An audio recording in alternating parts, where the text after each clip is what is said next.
welcome to another episode of Prescription for Better Living podcast. As always, I'm Dr. Hernando Carter, your board-certified internal medicine physician. Yes, your primary care extraordinaire. And welcome to the Prescription for Better Living podcast, where we discuss all things health and wellness in a hip and relatable way. Our goal, simply put, is to make sure that our community can live healthy, happy, and long, vibrant lives. If you are a first-time viewer, welcome. Or if you are a PBL family and you've been rocking with us for a little while, you know what we need you to do. We need you to subscribe to the channel. We need you to like and comment on the video. We need you to share the video with everyone that you know. Stand on the mountaintop and scream, "Hallelujah, Dr. Carter is here." Welcome to a new segment, a new module that we are going to talk about. Again, I'm not going to recap all of the topics that we've covered over the last several months because, again, that would take up so much of our time together. But I do encourage you to go back because those topics are timeless. They are evergreen. They will always have something applicable to you and your family, your health, your wellness, and your life. So go back and watch those videos. Even if you've watched them before, I encourage you to watch them again. Watch them multiple times. Not just because I want your viewership and your engagement, but because every time you listen or watch one of those videos, you will learn something new. There'll be something that you maybe didn't catch the first or second time that you watched the video or listened to the podcast that you will catch again. We cover dense topics, very information dense topics. And while I do discuss them in a hip, relatable, and simple way, the topics are still heavy and we go into a lot of detail, more so than your physician may have time to do in his 15-20 minute visit with you. So I encourage you to do that. We're transitioning now. On our last episode, I gave you my why. And fundamentally, foundationally, it was really at the core of who I am, my calling and why, right? But what actually birthed this idea for this podcast?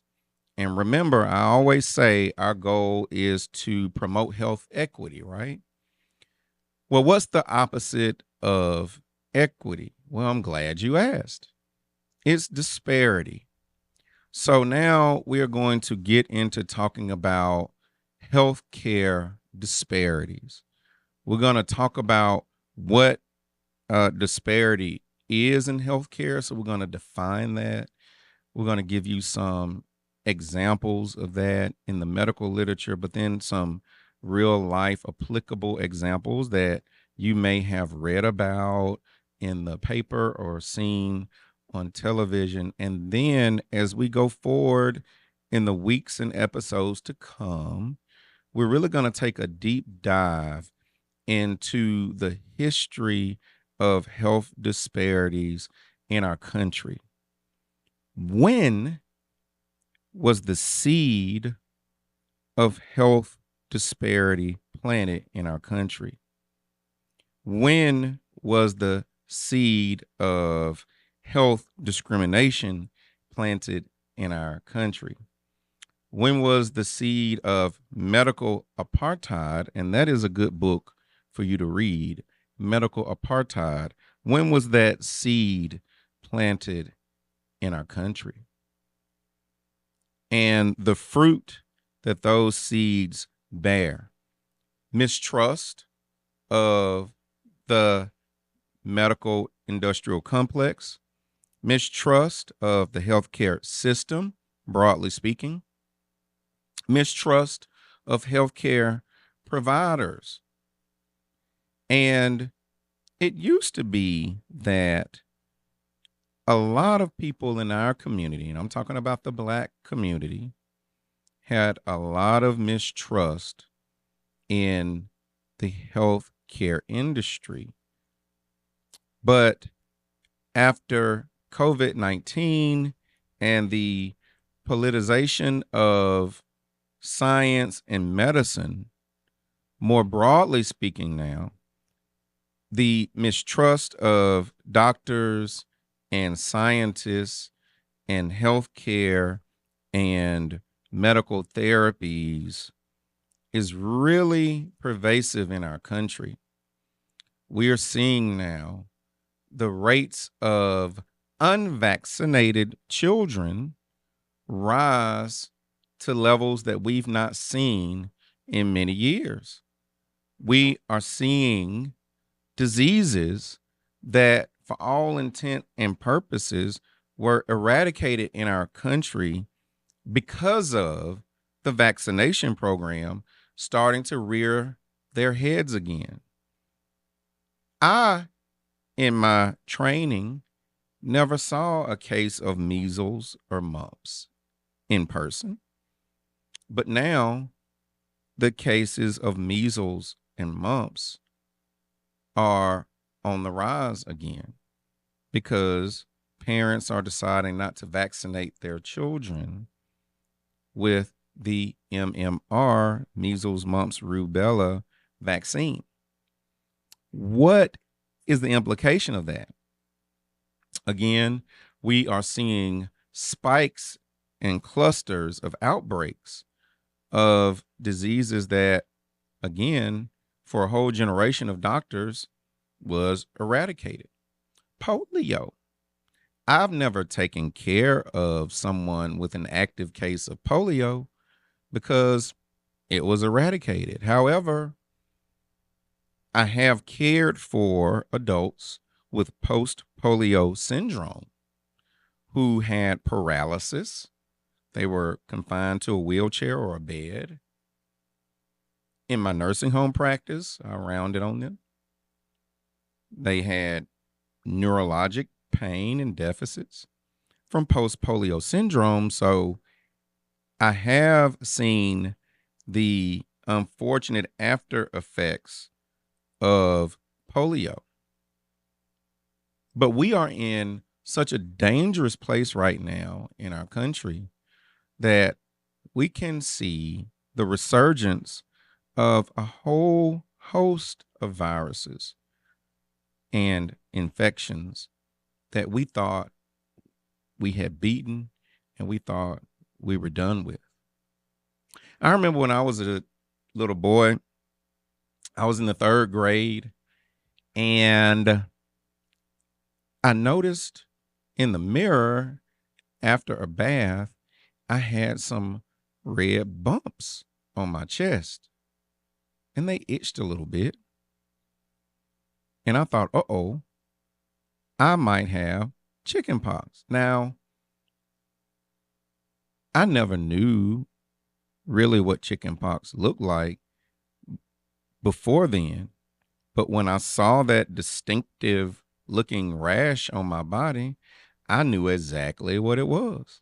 I had chicken pox. And my mom did the old school Southern thing. What did she do, y'all? She went and got a hot Buffalo Rock for me to drink. And when I drank that hot Buffalo Rock, the saying goes that it pulled that chicken pox right on up to the surface. And the next morning I woke up, I had a diffuse rash of varicella zoster chicken pox. I was a young boy, and it wasn't that bad on me. It itched like the dickens, and I got rubbed down with calamine lotion after taking an oatmeal bath. But my father had never had chicken pox as a child. And so varicella infection in an adult can be much more serious than it is in a child. Can make an adult very sick, can land them even in the ICU, can cause swelling on the brain damage, lung problems, pneumonia, etc. So my dad caught it, and he was a lot sicker than I was. But at that time, it maybe have been 1988, 1989, the way you got immunity from chickenpox was to go ahead and get chickenpox earlier in life as a child, so that when your immune system fought it off, it created antibodies and protected you later on in life from getting chickenpox again.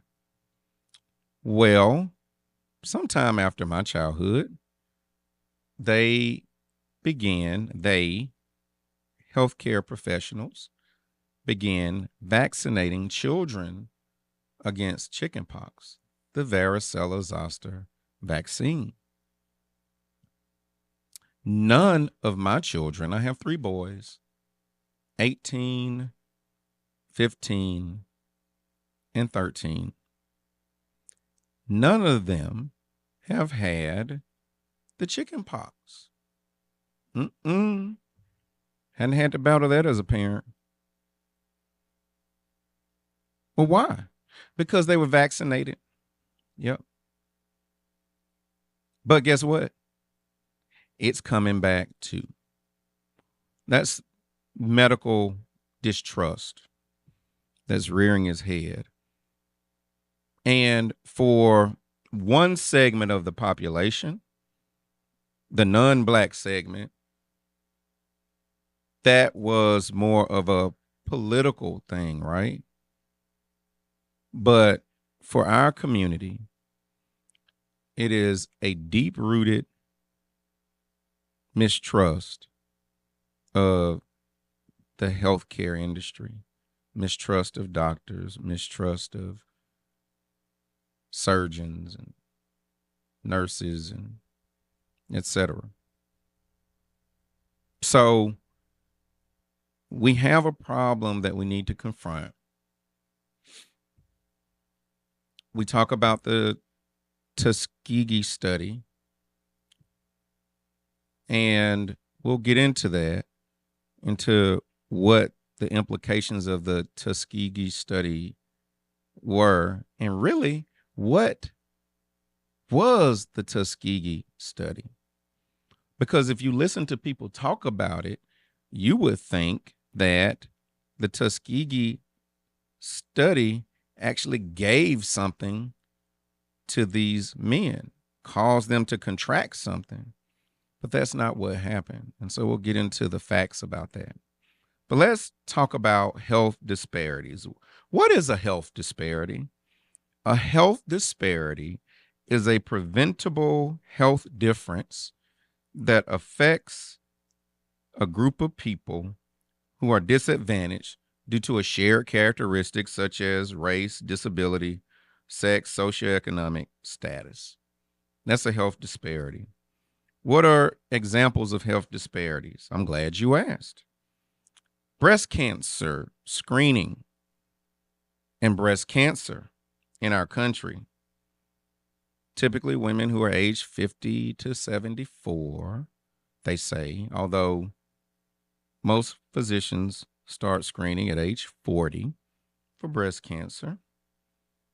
But when they looked at screening between the ages of 50 and 74,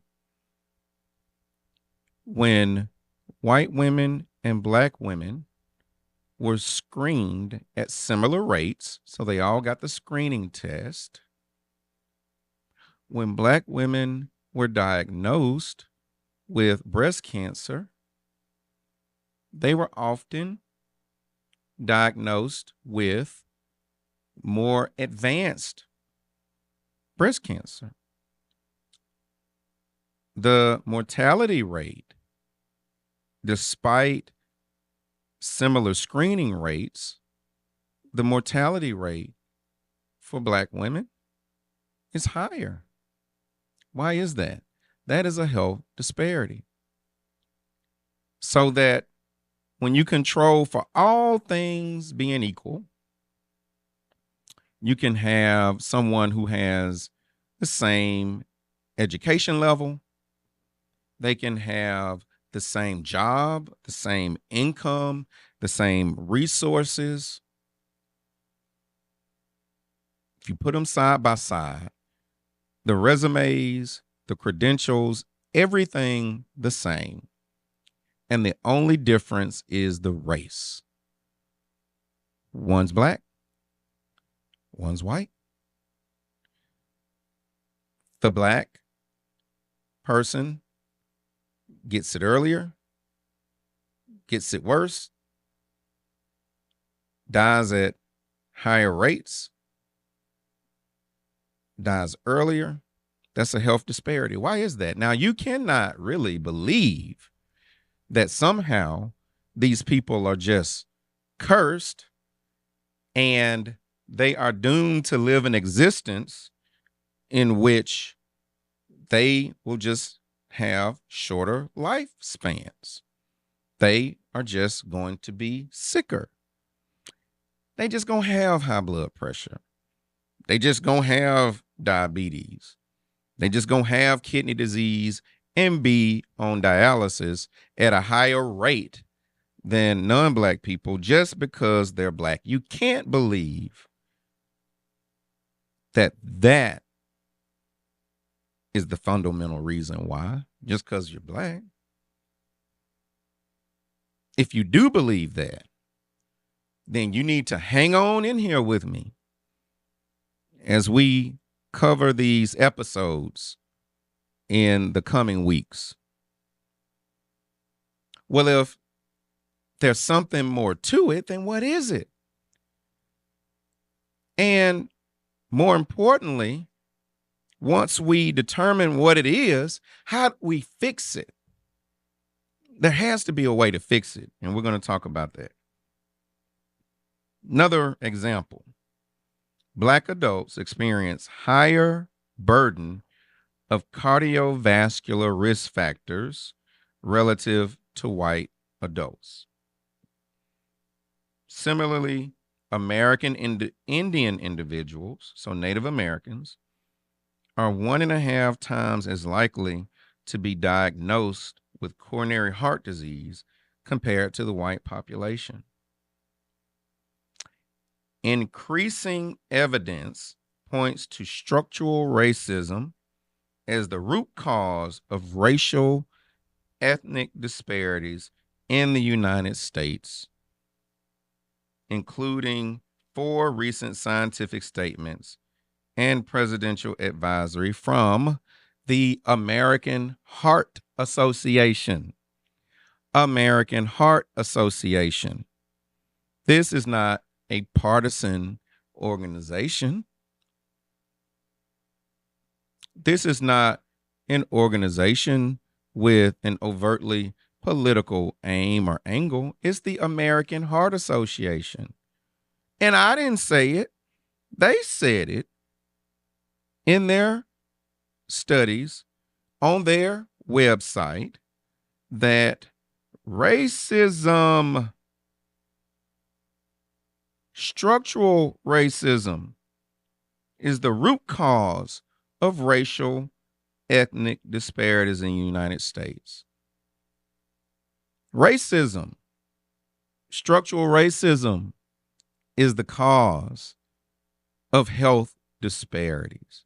Now, am I saying that the doctors in the healthcare system are all racist? Absolutely not. But in the history of our health care educational system, what foundationally is embedded in that training and education that may be promoted or perpetuated these racist ideas about health? Did you know that until recently, a few years ago, we looked at Black people's kidney function and white people's kidney function differently? Oh, yes. When we measure the kidney function, there's a lot of ways you can measure kidney function. You look at what's called the BUN. You can look at what's called the creatinine. But one standardized way is to look at what's called the EGFR, which stands for the estimated glomerular filtration rate. Try saying that 5 times real fast. The EGFR was a number where you can compare one person's kidney function to the next. The higher the EGFR, the better the kidney function. The lower the EGFR, the worse the kidney function. Now, it used to be, and still some labs to this day, when you look at the lab, it'll have a sodium, potassium, chloride, carbon dioxide level, glucose, BUN, creatinine, and then you would see 2 different numbers for EGFR. What were those 2 different numbers, Hernando? I'm glad you asked. One would say EGFR African American, and then the other would say EGFR everyone else, or non-African American, or white. And so what would happen is that, let's say you had 2 patients, one black and one white. They both had a high or elevated creatinine kidney number.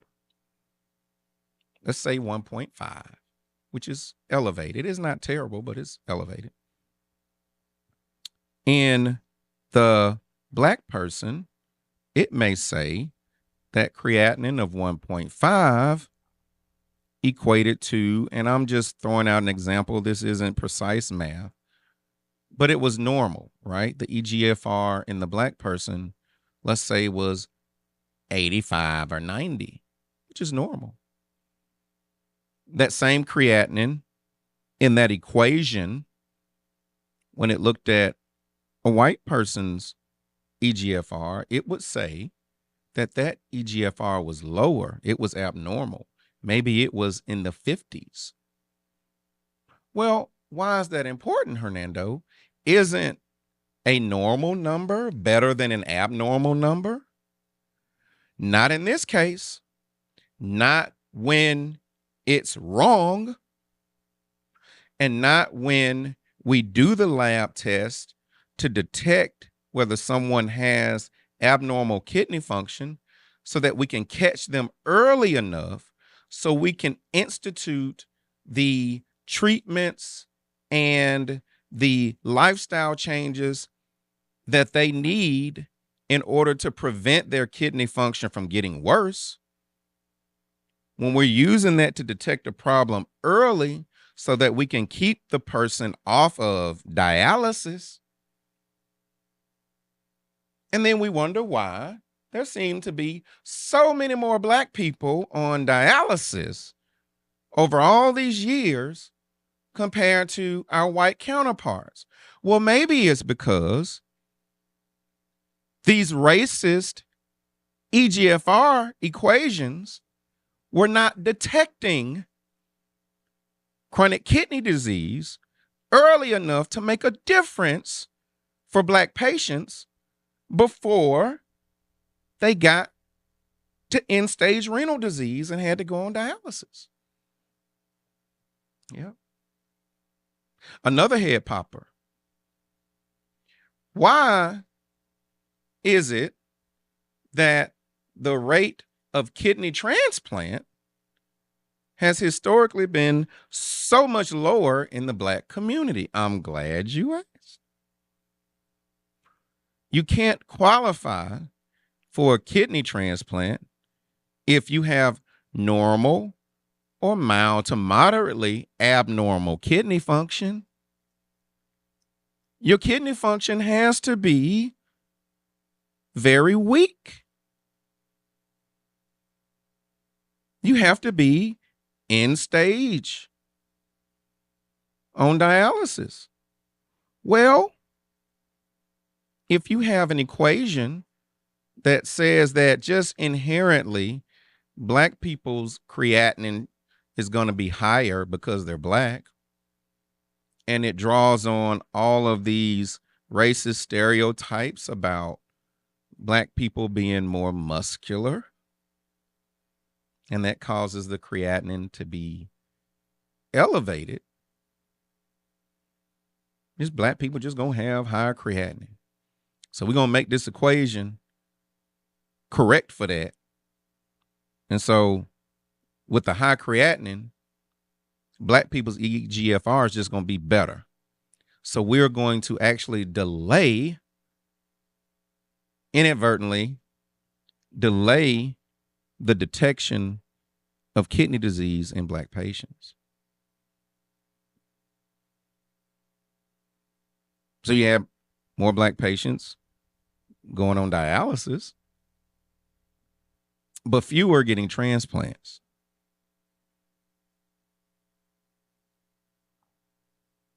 Those are the structural things that exist in our healthcare system historically that have caused healthcare disparities and that have caused our community to mistrust the medical industrial complex.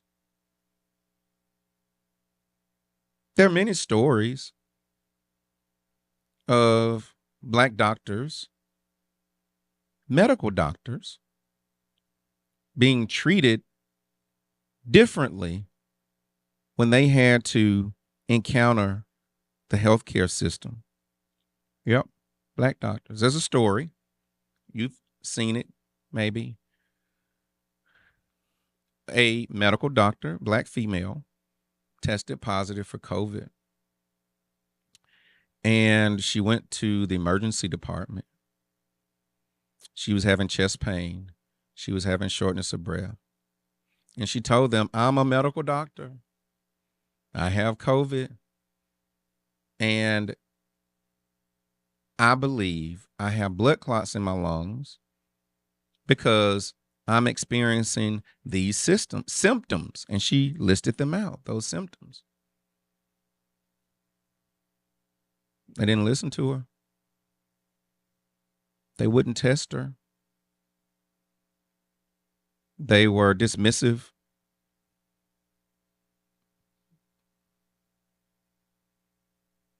Eventually, she took to social media, and people were outraged.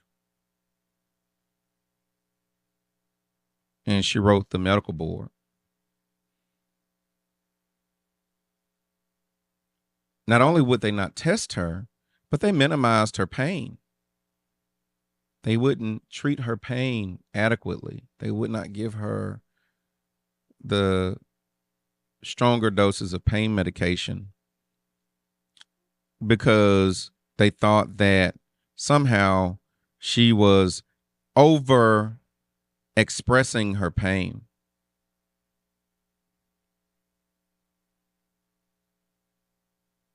You know, in our healthcare system, historically, it was actually believed and taught that black people did not experience pain to the same extent as white people. That's how medical experimentation was justified in slavery.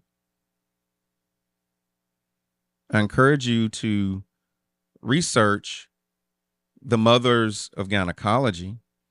It's a book called The Mothers of Gynecology, where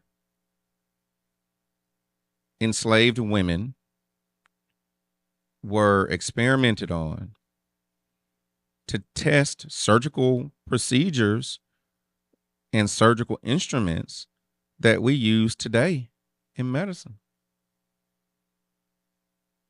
But these women underwent that surgery without the benefit of anesthesia.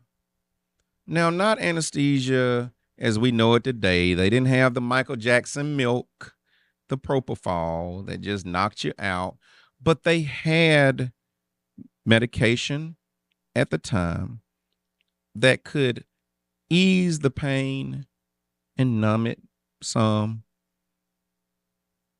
They weren't given that. Could you imagine a blade cutting open your abdomen? Could you imagine sharp instruments being inserted into your perineum without the benefit of any kind of anesthesia? That's what happened to them. Not once, not twice, not a dozen times, hundreds of times. Because in the days of slavery, they believed those falsely perpetuated stories that slaves did not experience pain the way white people do. The Mothers of Gynecology, look at that. Look at the book Medical Apartheid. Look at that book. So this, I digress, but this doctor,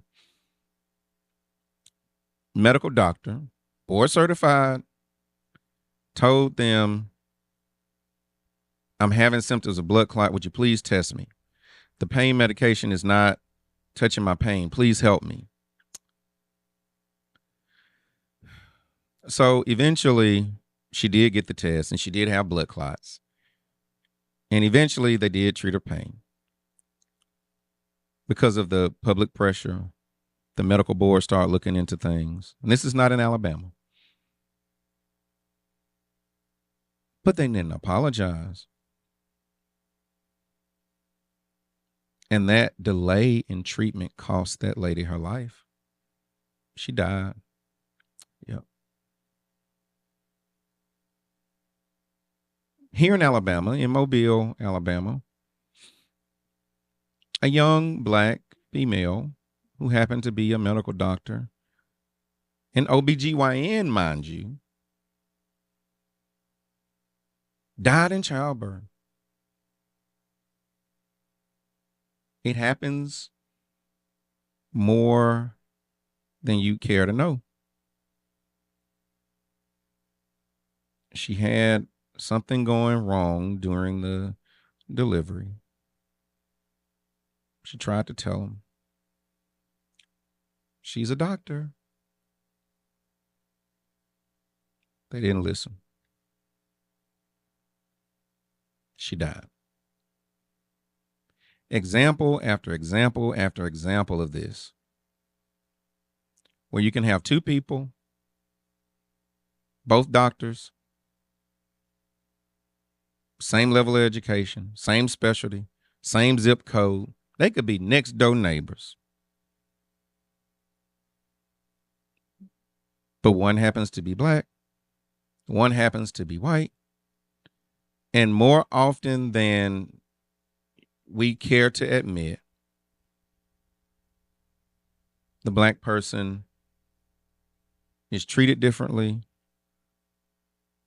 may not receive the same standard or level of care, and they are more likely to die. That is, at its core, what health disparity is. And why would you not want to eradicate disparities? How do you eradicate disparities? I'm glad you asked. You have to foster an environment of inclusivity, diversity, equity, inclusion. Cuss word. Inclusion's a bad word. Equity's a bad word. But not disparity? Okay.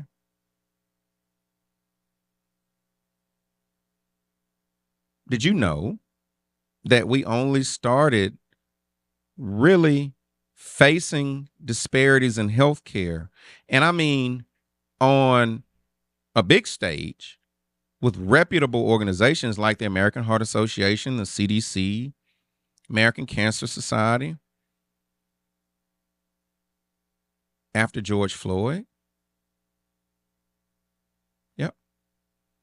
When America was forced to face the ugly reality of racism, everyone took it on, including the healthcare industry. But now, those bold voices that said that one of the causes in disparities of cardiovascular disease amongst Black people is structural racism. Those bold voices that said that this equation, this man-made equation that falsely assigns one value to a Black person's kidney function and another value to a white person's kidney function is wrong. Those voices are now being muted because of politics. So we're going to get more into that, y'all.